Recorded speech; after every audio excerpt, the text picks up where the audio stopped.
Tariki 9 ukwezi kwa 9 umwaka w'igihumbi 1987 wari umunsi udasanzwe ku babyeyi Joseph Katabarwa na nyakwigendera Ernestine Kokshubira ubwo bari bibarutse umuhungu wabo wa kabiri maze bamwita Daniel Mugorozi. Abamuzi kuva mu buto harimo abo babusangiye inshuti hamwe n'ababyeyi be bavuga ko yakuze ari umwana w'inkubaganyi ariko babonaga ko azavamo umuntu ukomeye ejo hazaza. Daniel yari umushakashatsi cyane, navuga ko yari umuhambuzi, kuko ikintu icyo ari cyo cyose cyabaga kiri mu rugo yifuzaga kumenya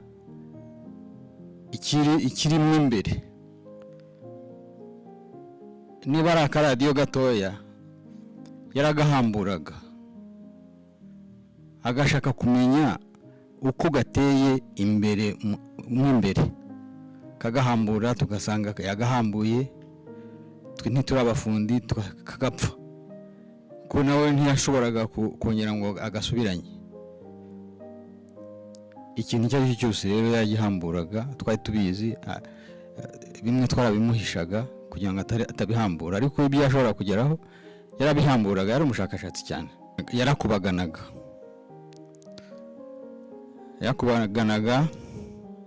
ntabwo yatuzaga, yahoraga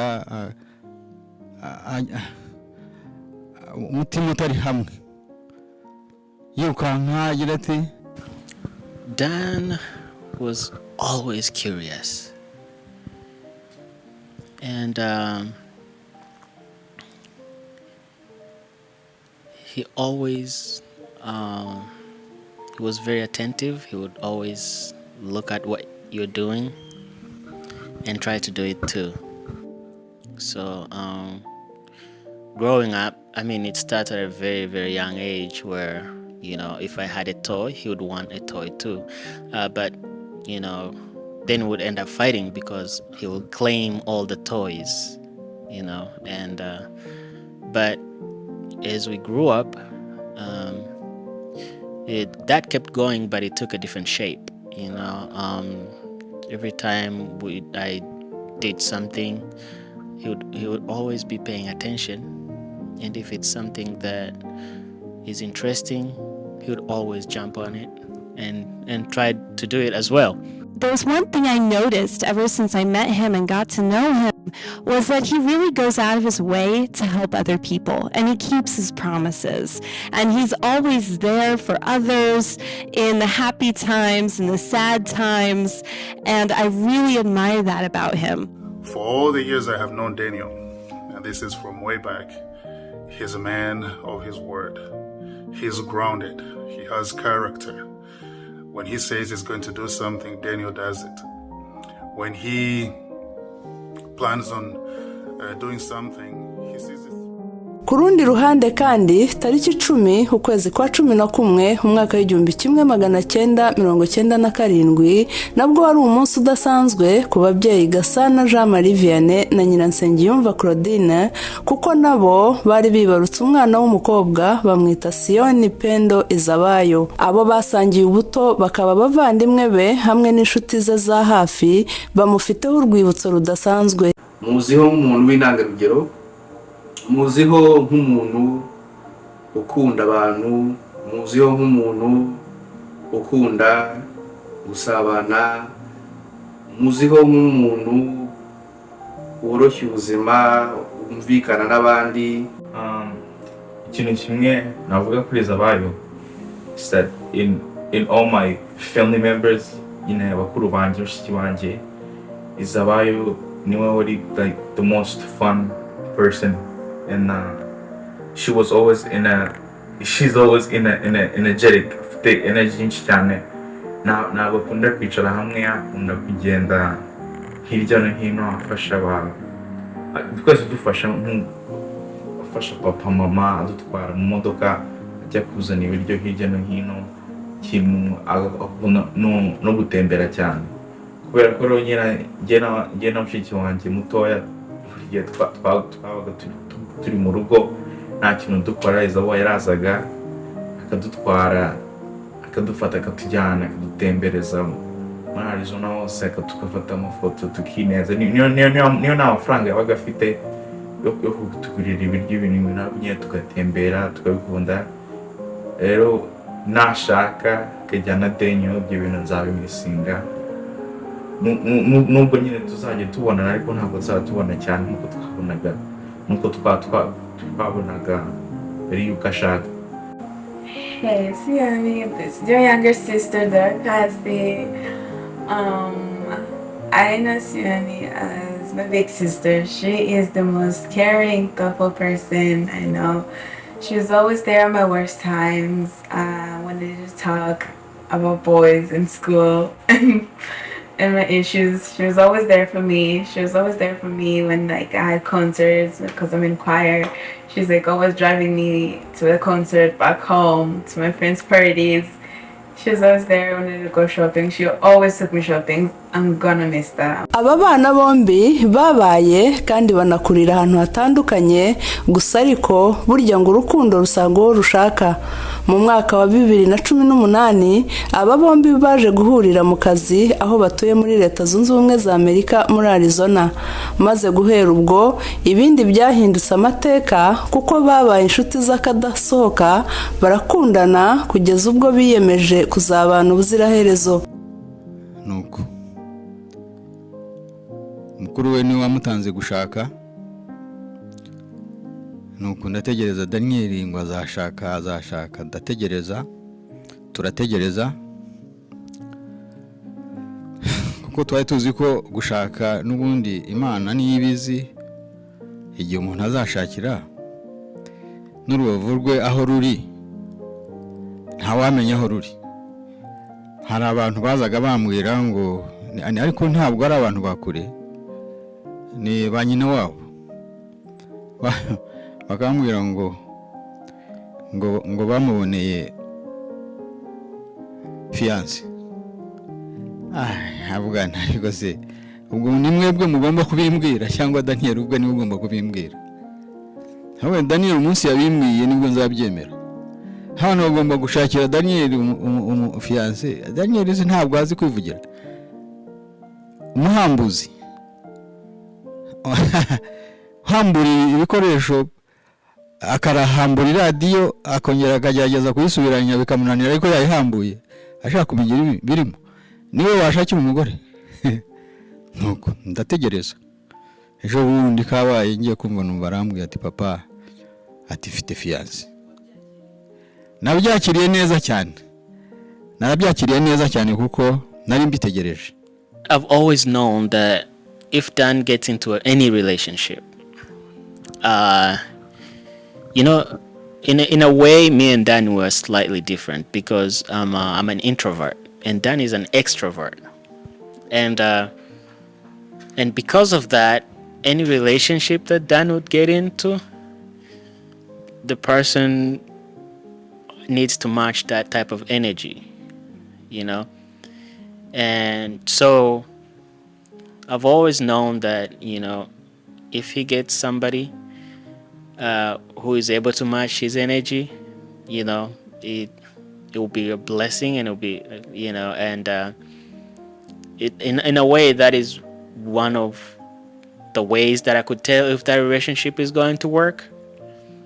So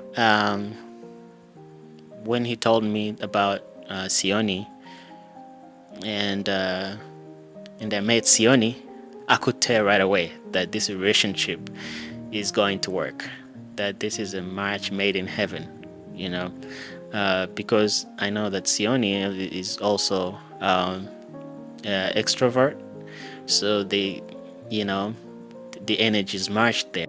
And when he met Sioni, we loved her from the very first time we met her, and we're so happy that they're coming together in marriage. I have no doubt in my mind that Daniel will make a good husband to you, Sioni. And to you, Daniel, I have no doubt that Sioni is the one, that God, of all the women in the world, she's the one that God has chosen for you. uyu munsi tariki 19 Ukwakira umwaka wa 2022 aba bombi bahanye isezerano ryo kubana akaramata bakazatandukanywa n'urupfu. Abagize imiryango yabo, inshuti hamwe n'abavandimwe babafitiye ubutumwa babageneye kuri uyu munsi wabo udasanzwe. Mbifurije ubukwe bwiza, mbifurije kugira ibyishimo mu bukwe bwabo. N'abandi bantu bose bazabutaha buzaba ubukwe bwiza rwose. Hanyuma ndabifuriza kugira urugo rwiza, kugira urugo rwiza rutahwa n'abantu, urugo abantu batinubira kujyamo, bajye babasura, ariko cyane cyane ubwabo bagire amahoro kandi bakomeze gusabana n'Imana. Live in the moment, because that's where life is. Life is in the moment. It's always good to plan. It's always good to think about the future. But if you're not careful, you'll miss the moments. You'll miss the most important moments of your life. And sometimes the things that we plan in the future, when we get into that future, our taste of life has already changed, and we no longer see what we saw when we were young. So always remember that. Always remember that when you live in the moment, those moments eventually are going to make the life an amazing life. And always depend on God. Always depend on God. Pray a lot. And Dan and Sioni, a very special message from my heart to the both of you is that even though we live in a world where we don't know what to expect from day to day, what I've experienced with Sam and what I pray for the both of you is that your love will grow and grow and grow to the point where you look back on your wedding day and where you can't imagine loving one another more than you do in this moment. That when you look back after a number of years, months to years, you'll say, I love you more today than I did when we got married. And I pray that your love will just continue to grow. And I know that you love God and that He will be the center of your marriage. And just to remember that love, to nurture it, and to love one another no matter what. We're so happy for the both of you, and we are going to be there for you no matter what you need. We will be there to support you, and we're so happy for you. Congratulations, Dan and Sioni, on your wedding day. Ndetse message namubwira ko agomba kuzirikana inshingano n'uburere twatojwe mu muryango, ndetse agakomeza kuzirikana urukundo rwa kivandimwe, nkanamwifuriza kuzagira umugisha, kugubwa neza, akabyara hungu na kobwa, inshuti n'abavandimwe, agakomeza gusabana, agakomeza kuba wa muntu ukunzwe n'abantu, ukunda abantu. Muri make numva ko namwifuriza kugira ibihe byiza.